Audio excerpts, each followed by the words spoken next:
There is a massive lie that's circulating all over business right now. And it's this idea that true success means building a company that lasts forever, right? And so we've all heard of the book Built to Last by Jim Collins. And he's always like, create this 30-year vision, establish core values, dedicate your entire existence to one single entity. And it sounds noble, but for most entrepreneurs, guess what? That is a trap. And I will tell you, I built a business that I grew to hate. Like I literally was like, I hate this business, but I have so much grit, right? So I just kept pushing through and pushing through. And finally someone looked at me and was like, Chantel, you don't have that many years left. Go do something you love. Go do something you're passionate about. Go do something you want to do because you started a business for freedom. You wanted financial independence. You wanted to do what you want when you want it. But what actually happens is you aren't running the business anymore. The business is running you. And so you actually become trapped by your own creation. And what if I told you that the smartest founders actually don't build to last? I'm against what he said. They actually build to sell. Even if they never actually sold the company, they're building it as if they were going to get the freedom that they wanted in the first place. So today I want to break down for you exactly how to do that, right? I just met with this guy and he literally was like, I regret not selling sooner. And we want to help you be able to negotiate a massive exit. So let's just start with the hard truth about self-awareness, right? Because some entrepreneurs are really good at starting things. Like they can create something from nothing. That's what they're good at. From the 1 to 10 phrase, like the scaling, the HR issues, the day-to-day mundane operations, they're just like, like my son, it's so funny. Like whenever he's playing tennis or whatever, and my husband is beating him, you know what he says? He goes, you're melting, right? That's what happens. Like when they start running into those HR issues, and then they just are like, I'm melting. So I'm going to give you an example. There's this guy named Joey Redner. He actually built something called Cigar City Brewing. And it was a great company. And, he borrowed money from his dad, and then he went to SBA. And then when he wanted to expand again, he literally said this. I heard him in an interview. So he literally said, I felt like I was winning 5 hands of blackjack, and the dealer was asking him to put all his chips in again. And he was like, I don't want to sign another personal guarantee. Enough. Like, I'm done.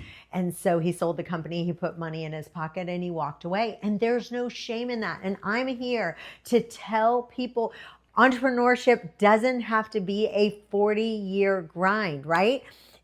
You don't have to be in the same industry. You can take your chips off the table. You can sell it. And guess what? It can be a patchwork of a 3-year sprint. You can start a company for 3 years. Boom, you sell it. You can take a 5-year sprint. You can sell it. You could even take 10 years. You build it, you exit, then you take a small break and then go on to your next thing. So here is something I talk about in my book. I call it the dream factor versus the dread factor. So a dread factor is when you're running away from something, right? So basically you hate the regulations, you're sick of managing employees, you're completely burnt out. And if you sell purely because you're just in frustration, sometimes that's not the best thing because you actually want to have something called a dream factor. So like first, before you sell it, you need to start going, okay, if I wasn't getting paid, what would be the next thing that I would do? That's my dream factor. It's something you're genuinely excited about doing next. And I always tell people when you sell, let's talk about that. Like I had a founder who sold for a lot of money. And one of the things he said, and I've heard this over and over, is that they would sell sooner. He left money on the table, but he didn't care because he was willing to do that. Why? Because the business was grinding him down. He had another company to start.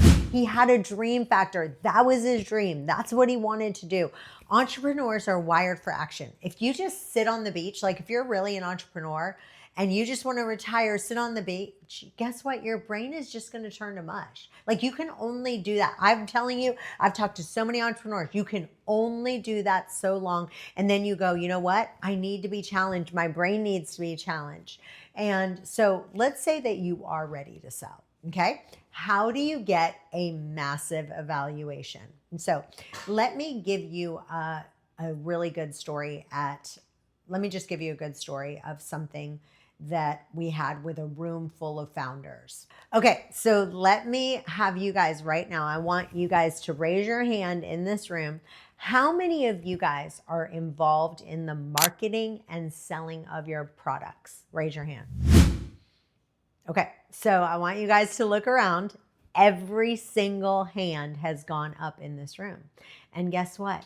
You have the right skills, but you're selling the wrong product. So your job as an entrepreneur is not to sell your services. It's not to sell your software. It's not to sell real estate. Your job is to eventually sell your company. So yeah, you probably are the best rainmaker in the business. You probably are the best person for operations. You probably are the best for strategic ideas, right? But if you want to stop playing the amateur game, guess what? You have to stop selling to customers and start playing the game.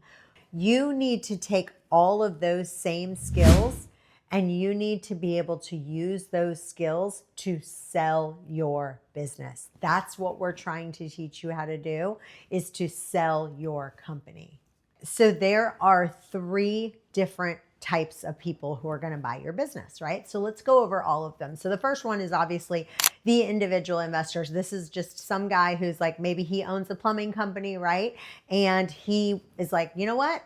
I want to move into the Tampa area. I'm going to now go buy this guy who's already in Tampa, and we're going to get an SBA loan. And that's the way that I'm going to grow, right? Individual investor. And a lot of times they might want you to finance some of that yourself. So they might say, hey, would you be willing to finance some of it now?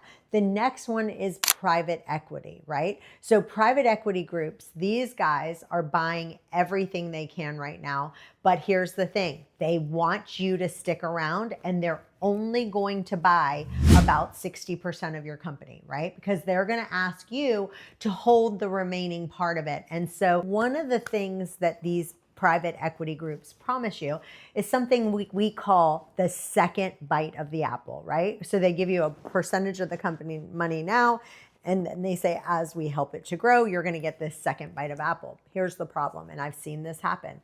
Let's say that you decide you don't want to stay in the company, and then they hire another CEO to take over, and that CEO has no clue of what they're doing. Then guess what? And let's say that the value of the company drops, you might get your equity down to 0. So you do need to go ahead and plan that you are going to be the one to stay. And then the third one is called a strategic acquirer, right? So this is the holy grail. This is like, you should be doing dances, shake it, shake, shake, shake. Because this is really exciting, because they're not just buying your cash flow, they are buying your assets and to grow their own business. So let me give you a perfect example of a strategic acquirer. So there's a girl, her name is Stephanie Breedlove. She ran a payroll company only for parents who had nannies. That's it. Like, talk about a niche company. A payroll company only for parents who had nannies. It was doing about $9 million in revenue. And instead of deciding to do payroll for this one and that one, she decided to sell her company to who? Care.com. Care.com had 7 million subscribers looking for babysitters. So she went to them and she said, look, if 1% of your subscribers start using my payroll services, then my business becomes 7 times larger overnight, right? So that is a perfect example. Let me give you another one. Another example is blinds.com. They sold to Home Depot, okay? Now, here's why that was so perfect, right? Okay, so Home Depot had a problem. They were selling everything in their store, and they did not do a good job of selling to people online. So what they did, it was a strategic acquirer. They bought blinds.com. Because if you think about it, blinds, they sold all of them online. They figured out the secret sauce of how to get blinds, how to measure them, how to do all of that whole thing completely online. And Home Depot was like, we need to figure this out because everything we're selling right now is in the store. So they decided to strategically acquire them. And then guess what? Their online experience for all the things they sell, cabinets and everything else that they sell, they figured out some of those same processes and hacks that blinds.com did, and that's why they did it, and it got sold for way more. So that's one of the things that we're going to teach you in this book is how to get a strategic acquirer.